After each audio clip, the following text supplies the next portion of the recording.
어떤 선수건 간에 저런 동작이 스포츠 안에서 절대 나오지 않습니다. 저런 동작을 왜 굳이 일부러 만드는지 저는 이해가 전혀 가질 않는데. 안녕하십니까. FTMC 발달운동연구소 송민건입니다. 오늘은 랜드마인에 대해서 조금 설명드리려고 합니다. 저희 회원분 중에 한 분이 랜드마인이 요즘 유행하고 있는데 그 부분에 대해서 어떻게 생각하시냐고 여쭤보신 분이 계셔서 랜드마인이 장점이 분명 있지만 단점이 있는 운동기구이기 때문에 충분히 설명을 드리려고 합니다. 랜드마인은 그 바벨의 바를 사용하게 되죠. 그럼 올림픽 바를 쓰든 어떤 바를 쓰든 바를 사용하게 되는데, 원래는 바로는 뭐 데드리프트나 스쿼트, 뭐 역도 스킬들을 쓰기에 적합한 운동기구긴 하죠. 그렇게 사용했고, 근데 하지만 선수들을 트레이닝하면서 그런 트레이너들이 분명하게 알게 됩니다. 이것이 선수들의 그런 뭐 스트렝스닝이나 어떤 스피드나 어떤 부분에 그렇게 많은 향상을 역도가 일으키지 못할 수 있다는 것을 누구나도 알고 있습니다. 그렇기 때문에 회전력에 대해서 조금 더 펑셔널한 운동을 하기 위해서 랜드마인을 개발하고 랜드마인을 쓴 지 꽤 오래됐죠. 랜드마인은 원래 엄청 오래전부터 있었던 운동기구입니다. 근데 한국에서는 뭐 유행을 하고 있을 수 있죠. 저야 뭐 그분들하고 관계가 없지만, 제가 개인적으로 생각하는 랜드마인의 장점과 단점을 설명하려고 합니다.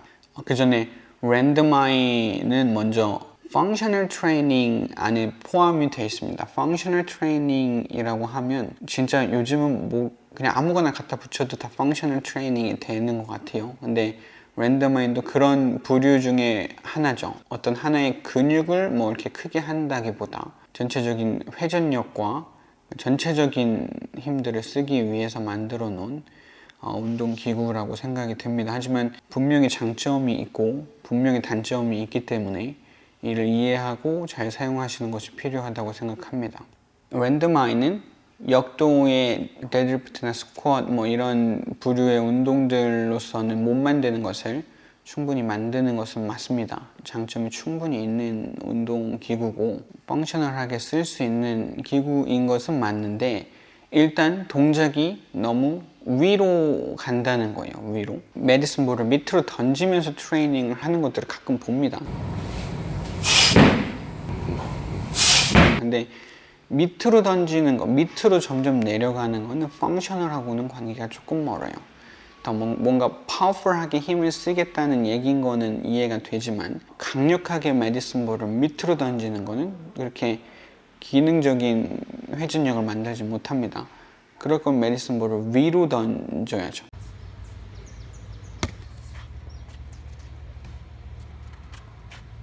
위로 던지면 던질수록 훨씬 더 큰 회전력과 기능을 사용하는 것은 맞습니다. 하지만 우리가 원하는 것은 너무 회전력이 적고 위로 올라가는 데에 초점이 있다는 거예요.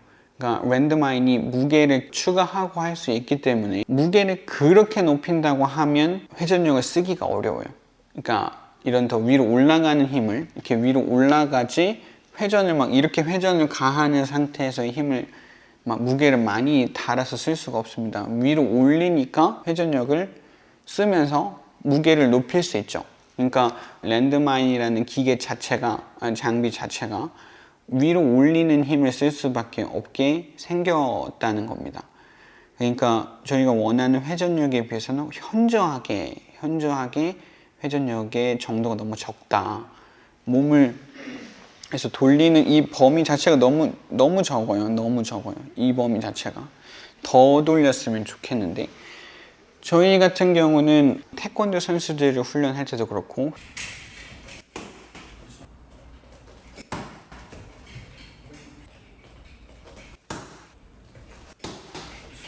얘기하고 싶은 거는 뒤차기를 이렇게 쑤시는 걸로만 하지 말고, 여기서도 지금은 홀을 만들고 있는 거니까 찍어서 다시 그러니까 이렇게 찍지 말고 홀을 만들고, 그러니까 우리 이거 하고 싶은 거야. 피겨처럼 이렇게.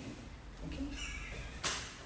그래서 이렇게 다시 이렇게 회전력을 크게 원하는 선수들을 많이 훈련하고 있기 때문에 이런 정도의 회전력은 그렇게 부족하죠. 한참 부족합니다. 랜덤마인을 한다고 회전력이 늘지 않아요. 역도 동작들에 비해서는 회전력을 만든다고 만들어 놓은 동작이지만 그래도 무게를 많이 칠수록 회전력은 줄어드는 동작을 만들 수밖에 없기 때문에 되게 회전력을 만든다는 그런 폐단이 있죠. 회전력이 늘 것 같지만 전혀 늘지 않습니다. 그리고 하나 더 설명을 드릴 거는 랜덤마인을 한다는 사람, 요즘 유행하는 랜덤마인을 한다는 사람들은 라티스무스를 너무 많이 써요. 제가 라티스무스에 대해서 기능해부학적으로 설명을 했지만 축을 만들 때 라티스무스는 축을 유지한 상태에서 써야지 이렇게 밴딩하게 사용을 하면 안 됩니다.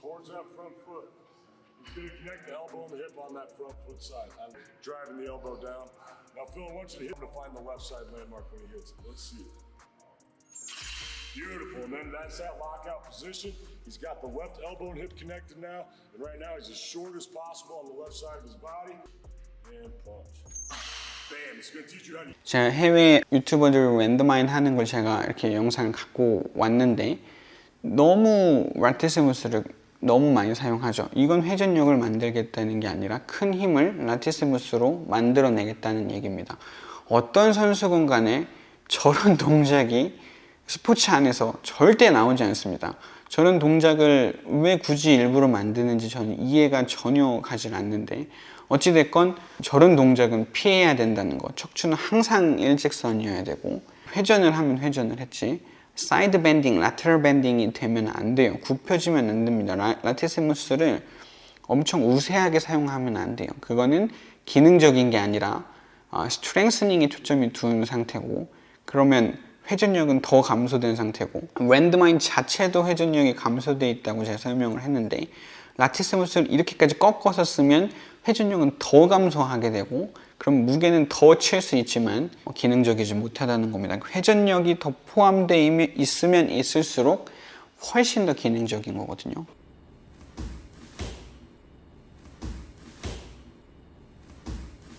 그래서 저희가 랜덤마인을 저희 센터에서는 보유하고 있지만 그렇게 많이 사용하지 않는 이유 중에 하나는 이게 회전력을 그렇게 크게 많이 만들어내지는 못한다는 겁니다. 하지만 그런 동작과 그런 상태에서의 힘이 필요하다고 하면 랜덤마인을 쓸 수 있긴 하겠죠. 하지만 제가 그렇게 많이 쓰지 않는 장비이긴 합니다. 그래서 장점이 있지만 그만큼 회전력에 대해서는 단점이 있기 때문에 분명히 이 장비에 대해서 충분히 이해하고 알고 사용하시면 좋겠고요. 저희 같은 경우는 태권도 선수 영상을 이렇게 올려드리겠지만 회전력을 엄청나게 많이 사용하면서 운동을 합니다. 네, 이상입니다.